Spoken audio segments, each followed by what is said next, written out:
আজকে স্কুল থেকে তাড়াতাড়ি আসার পরেই সঙ্গে সঙ্গে চলে গেলাম হকার্স মার্কেটে, কারণ আমার ছেলের স্কুলের জন্য কিছু জিনিস কেনাকাটার ছিল। ওইখানে এসে কিছু লেহেঙ্গার কালেকশন দেখে আমার চোখগুলো ওইখানেই আটকে যায়। আর আমি তাড়াতাড়ি একটু ক্যাপচার করে নিই, কারণ আমার লেহেঙ্গাগুলো ভীষণ ভীষণ ভালো লেগেছিল। ওইখান থেকে বের হয়ে চলে গেলাম আমরা ব্যাগ বাজারে।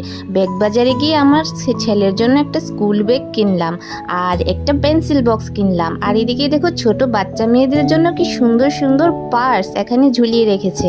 আমার ছেলে তো বলছিল, মা আমাকে একটা এরকম পার্স কিনে দেবে।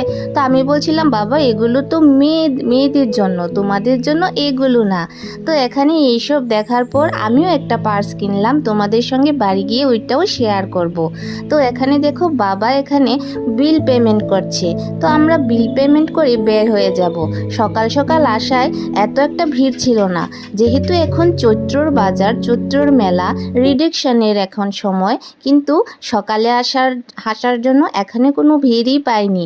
যদি আরেকটু পর আসতাম তাহলে অবশ্যই ভিড়ই থাকতো। এখন দেখো লোক একদমই কম আর রৌদ্রটা প্রচণ্ড বেশি, আমি তো তাকাতেই পারছি না। আর এদিকে দেখো এই কিউট পান্ডার ব্যাগটা, স্কুল ব্যাগটা আমার ছেলের জন্য নিয়েছি। কেমন হয়েছে তোমরা অবশ্যই বলবে। আমার তো ভীষণ ভালো লেগেছে, তোমাদের কেমন লেগেছে? আর এদিকে দেখো আমার জন্য এই যে সাইড ব্যাগটা কিনে নিলাম, এটাও খুব কিউট লেগেছে কালারটা আমার কাছে। তোমাদের কেমন লেগেছে অবশ্যই জানাবে। এই যে আজকের এই মিনি ব্লগটা ছিল এইটুকুই পর্যন্ত। আশা করি তোমাদের কাছে ভালো লেগেছে। ভালো লাগলে অবশ্যই একটা লাইক করে দিও আর একটা কমেন্ট তো অবশ্যই করে দেবে। টাটা।